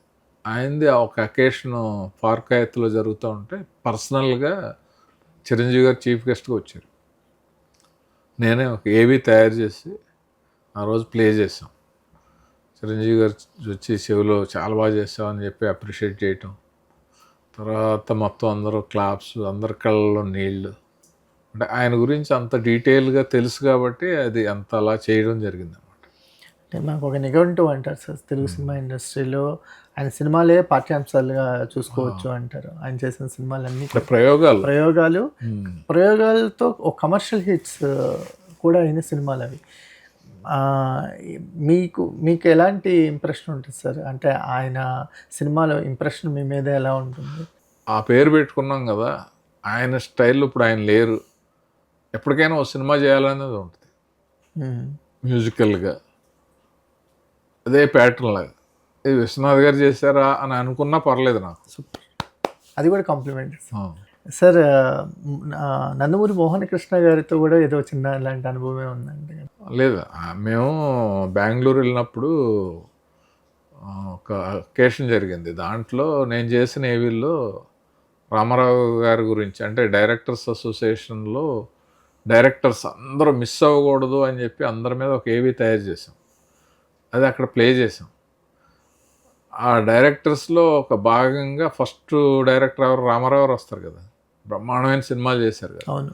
సో ఆయన ఎలా వచ్చారు, ఆయన ఇదేంటి అనే దాని గురించి ఒక ఎపిసోడ్ దాంట్లో యాడ్ చేస్తే అది చూసి బాగా మూవ్ అయ్యి పర్సనల్గా అప్రిషియేట్ చేశాడు మోహన్ కృష్ణ గారు. Great sir. ఆయన ఎందుకంటే గెస్ట్గా వచ్చారు అప్పుడు. రామారావు గారిని మనం ఒక ఆర్టిస్ట్గా ఉన్న ఇమేజ్ని చూస్తాం తప్ప ఆయన ఆర్టిస్ట్కి ఉన్న ఇమేజ్, డైరెక్టర్కి ఉన్న ఇమేజ్ని షాడో చేసేసింది. లేకపోతే డైరెక్టర్గా మీరు చూపించారు కాబట్టి అది కొత్త పర్సెప్షన్ సార్.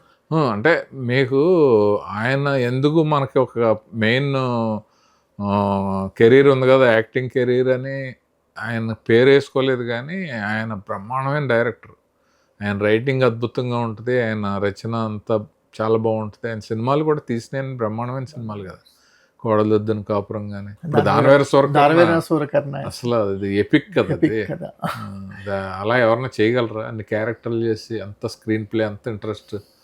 దుర్యోధనుడికి ఒక డ్యూయట్ పెట్టి చిత్రం బళారే విచిత్రం అన్నీ మామూలు కారణ జన్ముల అలాంటి వాళ్ళు రేర్గా ఉంటారు. యుగ పురుషులు, కారణ జన్ములు ఆ కోవలోకి వస్తారు. సార్ ఒక రిచ్కి పూర్కి అంటే ఒక డిఫరెన్స్ ఇండస్ట్రీలో చాలా బాగా స్పష్టంగా కనిపిస్తుంటుంది అంటారు, నిజమేనా సార్? ఇండస్ట్రీలో కదా ఎక్కడైనా కనిపిస్తుంది. ఒక భగవంతుడి దృష్టిలోనే అందరూ ఆ డిఫరెన్స్ ఉండదు సమానం. ఎందుకంటే birth, death, blood, same blood ఇవన్నీ ఉంటాయి.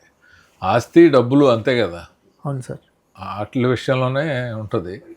సో అది ఉండటం కూడా ఒక రకంగా బెటరు. ఆ డిఫరెన్స్ లేకపోతే పూర్లాగే ఉండిపోతారు. రిచ్ అవ్వాలని అనుకునే పరిస్థితి కానీ, ఆ కసి కానీ అన్నీ ఉండదు. ఇప్పుడు డైరెక్టర్ అయిపోయిన వాడికి ఒక అసిస్టెంట్ డైరెక్టర్గా జాయిన్ అయ్యి నెక్స్ట్ అసోసియేట్ అవ్వాలి, తర్వాత కో డైరెక్టర్ అవ్వాలి, నెక్స్ట్ డైరెక్టర్ అవ్వాలి అన్న వాడికి కూడా ఆ ఫైర్ ఉంటుంది కదా. ఎగ్జాక్ట్లీ. అది చాలా ఇంపార్టెంట్. బట్ అల్టిమేట్గా ఇలాంటి వాటిల్లో నేను ఒక సినిమాలో కథలో రాసుకున్నాను. నాగేశ్వరరావు కోటీశ్వరుడు, ఆయన షష్ఠపూర్తి జరుగుతూ ఉంటుంది. మనవడు మనవరాళ్ళు సేమ్ ఆయన ఏజ్ గ్రూప్ వాళ్ళందరినీ పిలిచి ఉగ్గిన్లో వైఫ్ భర్తకు తినిపించేలాంటి ఒక ఎపిసోడ్ అన్నమాట. సో అందరూ 60 years దాటిన వాళ్ళు అందరూ చాలా కోలాహలంగా ఉంటారు. ఆ గేట్ దగ్గర నేపాలీ వాచ్మెన్, ఆడికి కూడా 65 ఎంతో ఉంటుంది. అతను అలా చూస్తూ ఉంటాడు. చూస్తూ ఉంటే అతను చూసి నాగేశ్వరరావు ఇలా రమ్మంటారు. ఇప్పుడు కాదు, ఎప్పుడో రాసుకున్న కథలో చెప్తున్నాడు. నాగేశ్వరరావు లేరు ఇప్పుడు. రమ్మంటే అయ్యా నేనా అంటాడు. రా అంటాడు. దగ్గర రాగానే ఇతనికి ఒక గిన్నె ఇవ్వండి, వాళ్ళ వైఫ్ తినిపిస్తుందా అంటే, నేను ఆఫ్టర్ ఆల్ వాచ్మెన్ బాబు, నాకేంటి ఇది అన్నట్టు అంటాడు. అప్పుడు ఆయన మాటలు నేను రాశాను. లైఫ్లో అందరూ వాచ్మెన్లేనాయా, నేను ఎస్టేట్కి వాచ్మెన్, నువ్వు ఇంటికి వాచ్మెన్. రేపు పొద్దున్న నేను ఇంకో వాచ్మెన్కి ఇచ్చి అప్పచెప్పి వెళ్ళిపోవాల్సిందే, కానీ నేను కూడా తీసుకెళ్ళేది ఉండదు అని చెప్తాను.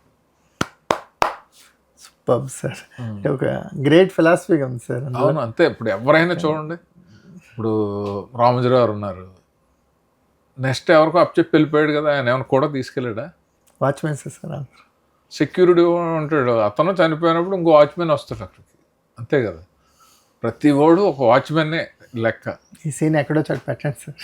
లేదు, అదే రాసుకున్నాను, గుర్తొచ్చింది ఇప్పుడు సడన్గా. మీరు రిచ్ పూర్ అనంటే లేదు సార్. అంటే చాలామందికి తెలిసిన విషయాలే మళ్ళీ గుర్తు చేయాల్సిన అవసరం ఉంటుంది సార్. తెలియని విషయాలు ఏముండవు, అన్నీ తెలుసు, కానీ గుర్తు చేసే ప్రాసెస్లో ఎవరో ఒకళ్ళు ఎక్కడో చోట కొంచెం మారుతూ ఉంటారు. అలాగే ఇంకోటి ఏంటంటే, ఇప్పుడు జనరల్గా అంటే ఈ ఇండస్ట్రీలో మటుకు సినిమాలు చేస్తేనే హ్యాపీగా ఉన్నట్టు, బిజీగా ఉంటేనే సంతోషంగా ఉన్నట్టు అని ఫీల్ అవుతూ ఉంటారు. మాలాంటి వాళ్ళు చాలామంది బిజీగా ఉంటేనే హ్యాపీగా ఉన్నట్టు, లేకపోతే ఎక్కువ సినిమాలు చేస్తేనే సక్సెస్లో ఉన్నట్టు, ఎప్పుడు హ్యాపీనింగ్ అనే పదం వాడుతుంటాడు. ఈ హ్యాపీనింగ్ అనే పదం ఈక్వల్ టు హ్యాపీనెస్ సార్? కాదా? ఎందుకంటే ఒక మనిషికి పర్టికులర్ ఏజ్ ఉంటుంది. ఒక ఏజ్లో సంపాదించకపోతే తప్పు. అన్నీ సమకూర్చుకున్నాక రీజనబుల్గా వెల్లాఫ్ అయిన తర్వాత ఒక ఏజ్ తర్వాత సంపాదించడానికి తాపత్రయ పడితే తప్పు. మన సంపాదన అంతా వెనకాల ఫ్యామిలీకో మన వాళ్ళకో ముని మన వాళ్ళకో అన్నట్టుంటే అది మూర్ఖత్వం. ఒక 55 ఏళ్ళ వరకు మనం వాళ్ళ కోసమే ఏదో సెట్ చేస్తాం, పెళ్ళిళ్ళు చేస్తాం, ఆస్తులు ఇస్తాం, అన్నీ చేస్తాం. తర్వాత మన గురించి ఎప్పుడు బతుకుతాం మనం? ఎగ్జాక్ట్లీ. అది మన గురించి మనం బతకాలి అంటే లైఫ్లో వరుసగా 1000 సినిమాలు చేసాడు, 2000 సినిమాలు చేసాడు అని అంటే అది ఒకటే కాదు కదా లైఫ్. మనిషికి ఫ్యామిలీ ఉంటుంది, ఊరు ఉంటుంది, ఫ్రెండ్స్ ఉంటారు, దాన ధర్మాలు ఉంటాయి, మంచి కార్యక్రమాలు ఉంటాయి, మిస్ అవని చూడాల్సిన పెద్ద పెద్ద ప్లేసెస్ ఉంటాయి.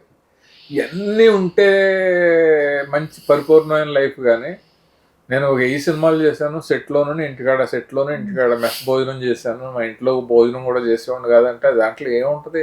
ఒక 1000 కోట్లు సంపాదించావు, అది ఎవరికి? అది పుట్టుక్కు నువ్వు చచ్చిపోతే ఏమైపోతుందో తెలియదు. దాని గురించి ఎవడెవడు గొడవలు పడతాడు, ఎంతమంది తినేస్తారో కూడా తెలియదు. సో మనం ఉండగా మనం సంపాదించుకున్నది మనం ఎంజాయ్ చేయాలి. మన లైఫ్ పరిపూర్ణంగా మనం ప్లాన్ చేసుకోవాలి. ఇంకోటి ఏంటంటే సంతృప్తి అనేది లేదనుకోండి, సంతోషం అనేది ఎవరికి ఉండదు. ప్రతి ఒడికి ఏదో అచీవ్మెంట్ ఉంటుంది. ఏదో ప్రాపర్టీ కొనటం, ఇల్లు కట్టుకోవటం, లేకపోతే ఆస్తి రావటం, లేకపోతే మంచి వైఫ్ రావటం, పిల్లలు బాగా ప్రయోజకులు అవటం, ఇవన్నీ సంతోషాలే కదా. ఆ సంతోషాలని మనం ఎందుకు ఎంజాయ్ చేయము అంటే మనకి సంతృప్తి లేకపోవటం వల్ల చెయ్యం. ఆ సంతృప్తి అనే కాంపౌండ్ వాళ్ళు మన చుట్టూ కట్టుకుంటే సంతోషం వైఫై లాగా మన చుట్టూ ఎప్పుడు ఉంటానే ఉంటుంది. Super sir.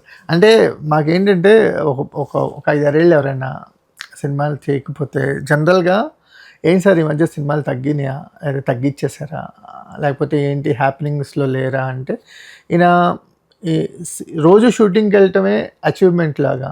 అది చాలా తప్పది. ఇప్పుడు అంటే రోజు షూటింగ్కి వెళ్తున్నాడు అంటే అతను చాలా మిస్ అయిపోతున్నాడని నా ఫీలింగ్. షూటింగ్కి వెళ్తున్నాడు, మిగతా అన్నీ అనుభవిస్తున్నాడు, ఫ్యామిలీతో ఉంటున్నాడు, ట్రిప్పులకి వెళ్తాడు. పెద్ద పెద్ద హీరోలే 4-5 రోజులు గ్యాప్ ఇచ్చి ఫారిన్ వెళ్ళిపోయారు అంటున్నారు. ఎందుకని? Family time. ఇప్పుడు ఆ 4 రోజులు వేరే వాళ్ళకి ఇస్తే వాళ్ళకు 5 కోట్లు 10 కోట్లు వస్తాయి కదా, మరి ఎందుకు ఇవ్వట్లేదు అంటే తెలుసుకుంటున్నారు. లైఫ్ అంటే అది ఒకటే కాదు, చాలా ఉన్నాయి, అవన్నీ ఉండాలి. అది తెలియని వాళ్ళు ఏంటంటే మేము ఖాళీ అయిపోయామని, ఎందుకు పనికి రాకుండా అయిపోయామని అని ఫీల్ అయిపోతూ ఉంటారు. దానికి తగ్గట్టు జర్నలిస్టులు కూడా అడుగుతూ ఉంటారు. ఇప్పుడు మొన్న ఏదో ప్రెస్ మీట్ చూశాను, నాకు ఎంత బాధ వేసిందంటే ఈ మధ్యన క్వశ్చన్ అవర్ అని క్వశ్చన్లు అడగటం అనేది ఒకటి పెడుతున్నారు ప్రతి సినిమాకి. అవును, ఈ మధ్య ప్రెస్ మీట్స్లో కామన్ అయింది. అంటే డబ్బులు ఇచ్చి కొట్టించుకోవటం అనమాట.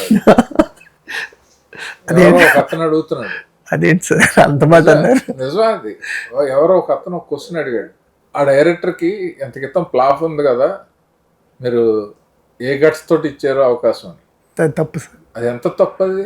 ఆ డైరెక్టరు పెద్ద సినిమా తీసిన డైరెక్టర్, తన మొహం చిన్నబుచ్చుకోదు. అవును, హర్ట్ చేసే క్వశ్చన్లు వేయడానికి మీకు రైట్ ఏముంది? Exactly sir. అంటే ఇప్పుడు ఆయన చెప్పిన ఐడియాని నమ్మి ఆయనకు అవకాశం ఇచ్చుంటారు. కాదు కదా, అవకాశం ఇచ్చినవాడు ఆయన ఆ నమ్మకం ఏదో గట్ ఫీలింగ్ తోటి ఇస్తాడు, అది ఆయన చూసుకుంటాడు. నీకు నష్టం ఏంటి? అడగాల్సిన క్వశ్చన్లు బోల్డ్ ఉన్నాయి సార్. దీంట్లో గ్రాఫిక్స్ ఎలా ఉన్నాయి, ఏమైనా యూజ్ చేశారా, టెక్నాలజీ ఎలా వాడారు, ఇలాంటివన్నీ వదిలేసి చాలా తప్పు సార్. ఉప్పర్ క్వశ్చన్లు అన్నీ వేస్తే మీరు చాలా కీన్ గా అబ్జర్వ్ చేస్తున్నారు అయితే మా వర్క్ ని. లేదు అంటే కాదు, మీరనే కాదు, అంటే అందరూ ఉండరు, కొందరు వాళ్ళ ఐడెంటిటీ చూపించుకోవటం కోసం. ఆ హీరో కొత్తోడు కదండి, అతనికి అంత బడ్జెట్ ఎందుకు పెట్టారు, నీకెందుకు, నీ డబ్బులు అన్నీ ఇస్తున్నావా, ఫైనాన్స్ ఏమైనా చేస్తున్నావు, లేదు కదా. అవన్నీ వాళ్ళు చూసుకుంటున్నారు. క్వశ్చన్లు చూస్తూ ఉంటే నాకు నిజంగా తెలిసిన వాళ్ళు వేస్తే ఫోన్ చేసి అడిగేస్తాను, ఎందుకు వేయాలంటే వేస్తారండి. ఈ మధ్యన చాలా చూస్తూ ఉంటే అనిపిస్తూ ఉంది. అందులో మంచి ఇంట్రెస్టింగ్ క్వశ్చన్లు వేసిన జర్నలిస్టులు కూడా ఉంటారు, అంటే ఇన్నోవేటివ్గా. ఇప్పుడు మంచి ఒక సినిమా గురించి ఎందుకు పెడతారు చెప్పండి, అక్కడ వాళ్ళు ఇన్సల్ట్ అవడానికి కాదు కదా, ఆ సినిమాని ఎలా ప్రమోట్ చేయాలని దానికోసం. జర్నలిస్టులకు ఇచ్చే గౌరవం కూడా అదే కదా సార్. మీ సినిమాని ప్రమోట్ చేసే దాంట్లో మీరు కూడా ఒక భాగం అని అవుతారు. ప్రమోట్ ఎలా, ఇప్పుడు మీ కథ మీద ఎంతకాలం రీసెర్చ్ చేశారు, ఎవరెవరు ఉన్నారు మీ టీము, ఈ క్వశ్చన్స్ అడిగితే ఆయన చాలా ఇంట్రెస్టింగ్ గా చెప్తారు. ఏ డైరెక్టర్ ఎందుకు చెప్పరండి, ఇప్పుడు సినిమాలో ఎన్ని క్వశ్చన్లు ఉంటాయి. అవును, ఎగ్జాక్ట్లీ. అసలు ఇప్పుడు క్లైమాక్స్ చాలా ట్రైలర్ చూసామండి, ఆ షార్ట్ ఎలా తీశారు, మనం వాళ్ళు ఎక్స్ప్లెయిన్ చేస్తే బోల్డ్ అంతమంది యంగ్స్టర్స్ అది చూసి ఓహో ఇలా చేశారా అనుకుంటారు. అవును, లేకపోతే అసలు కథను ఎలా పికప్ చేశారు, అంత చిన్న కథలో ఏమి ఇంట్రెస్ట్ మీకు అనిపించింది, కథ గురించి అడగొచ్చు, మనిషి గురించి అడగకూడదు, మనిషి చేయకూడదు. Exactly sir. అంటే లాస్ట్ ఫిల్మ్ ఫెయిల్ అయితే అతనికి ఇంకో అవకాశం రావటం అనేది ఎంత కష్టపడితే అసలు. అవును, అంటే ఇదే క్వశ్చన్ మీరు సినిమా స్టార్ట్ అవ్వకముందు వస్తే పాడైపోద్ది కదా ప్రాజెక్టు. చాలా మంది అలాగే చెడగొట్టారు. ఎందుకే అతనికి ఇస్తున్నాం అంటే, అతనికి ఎందుకు, ఆయన నమ్మకంతో ఇస్తున్నాడు. ఒకళ్ళ జీవితాన్ని మనం డిస్టర్బ్ చేసేలాంటి క్వశ్చన్లు వేయకూడదని నా ఫీలింగ్. Exactly sir. అంటే సినిమా అనేది ఒక ఎక్స్పీరియన్స్ అని ఇచ్చే మీడియం. అంతే కదా, అందులో ఎక్కడైనా సరే ఎక్స్పీరియన్స్ గురించి మాట్లాడాలి తప్ప బిఫోర్ అతనికి ఎందుకు ఇచ్చావు, ఇతనితో ఎందుకు చేస్తున్నావు, ఇతనికి మార్కెట్ తక్కువ కదా, ఈ కాంబినేషన్కి ఎందుకు ఖర్చు పెట్టావు అని కూడా అడుగుతుంటారు ప్రొడ్యూసర్స్ని. అంతెందుకు ఖర్చు పెట్టావు అంటే పాప ఆయన ఏం చెప్తాడు. ఇప్పుడు ఏది మన చేతుల్లో ఉండదు. సినిమా స్టార్ట్ చేశాక ఓ బడ్జెట్ అనుకుంటాం, ఇది పెట్టకపోతే ఆడదేమో, ఈ క్లైమాక్స్ రిచ్గా చేయకపోతే ఆడదేమో అని అలాగా ఊబిలాగా వెళ్ళిపోతాం. కొన్నిసార్లు తెలిసే పొరపాట్లు జరుగుతాయి. మహా మేకర్స్ కూడా జరుగుతూ ఉంటాయి. ఊహించని మిస్టేక్లు చేస్తూ ఉంటారు.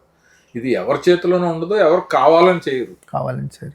మీరు ఫేస్బుక్లో కొన్ని స్టోరీస్ షేర్ చేస్తుంటారు సార్, చాలా ఇంట్రెస్టింగ్గా ఉంటాయి. ఏంటి ఏమన్నా ఒక ఏం లేదు, నాకు అంటే ఏదో ఒక ప్లాట్ఫామ్ మీద నా భావాలని జనానికి చెప్పాలి సార్. ఇప్పుడు గొప్ప అవకాశం వచ్చింది ఏతో, ఇప్పుడు మహాతర లక్ష్మీ నరసింహ చూసాం. సో ఆయన ఒక కొత్త పాత్ను ఓపెన్ చేశాడు. So India wide block buster hit, మన తెలుగు స్టేట్స్లోనే దాదాపు 30 కోట్లు కలెక్ట్ చేసింది ఆ సినిమా. ఏమనిపిస్తుంది సార్ అలాంటి ఫీట్స్ చూస్తుంటే? చాలా మంచి చేంజ్. ఎందుకంటే మీకు ఇప్పుడు ఏని మీరైనా నేనైనా ఎవరైనా ఆశ్రయించి ఎలాంటి వండర్స్ అయినా చేయొచ్చు.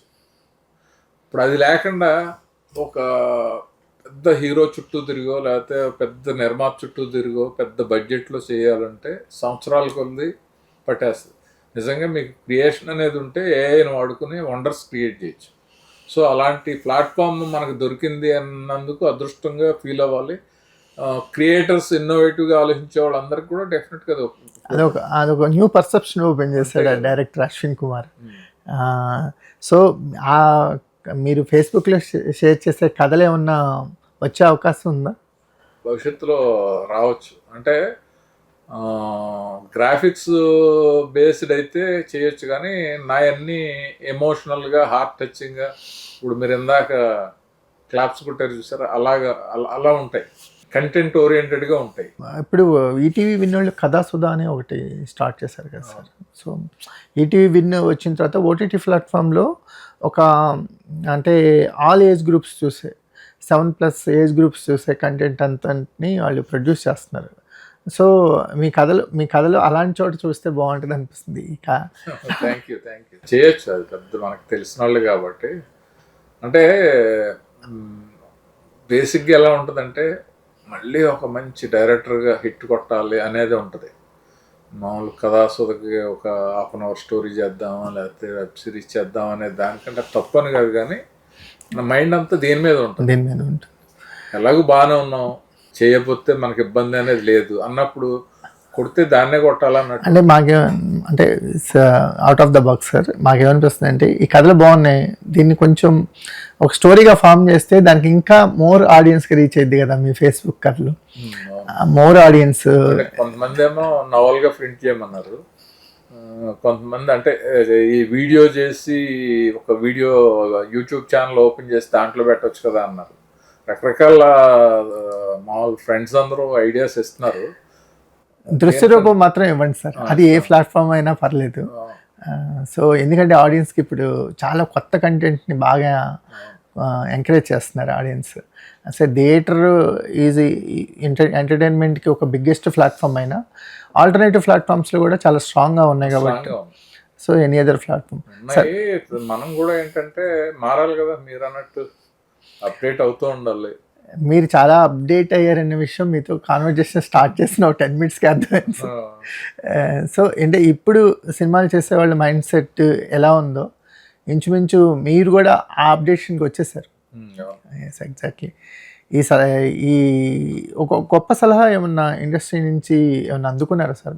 మీ త్రూఅవుట్ జర్నీలో ఎవరైనా ఒక సలహా లైఫ్ చేంజింగ్ అనిపించే ఒక మాట ఏదన్నా? లైఫ్ చేంజింగ్ అంటే ఏం లేదండి, నేను డైరెక్షన్ మీద చాలా ప్రేమగా ఉండే టైంలో నాకు యాక్టింగ్ అవకాశం వచ్చింది. ఆ టైంలో ఏదో షూటింగ్లో బాలయ్య బాబు నటించడం అనేది పూర్వజన్మ సుకృతం, దర్శకత్వం ఎప్పుడన్నా చేయొచ్చు, దీన్ని వదలొద్దు అని ఒక సలహా ఇచ్చాడు ఆయన. సూపర్ బా, అది స్ట్రాంగ్గా ఇంపాక్ట్. అంటే నిజం కూడా కదా. నిజం. ఇప్పుడు ఎక్కడికి వెళ్ళినా ఒక గుర్తింపు, ఓ సెలబ్రిటీ హోదా. ఇప్పుడు ఇలాగా నేను అప్పుడెప్పుడో డైరెక్ట్ చేసి మళ్ళీ ఏం చేయకపోతే మీరు పిలవరు కదా నన్ను. నేను సినిమాలో యాక్ట్ చేసాడు, నేను సెలబ్రిటీ, ఇంకొక ఇంటర్వ్యూ తీసుకున్నాం, ఇలాంటివన్నీ కూడా యాక్టింగ్ వల్లే వచ్చినాయి. దీన్ని ఎంజాయ్ చేస్తూ అది కూడా చేయాలనే ప్రయత్నంలో ఉన్నాను. అందుకే చాలా అంటే కాంటెంపరీగా ఉన్నారు సార్.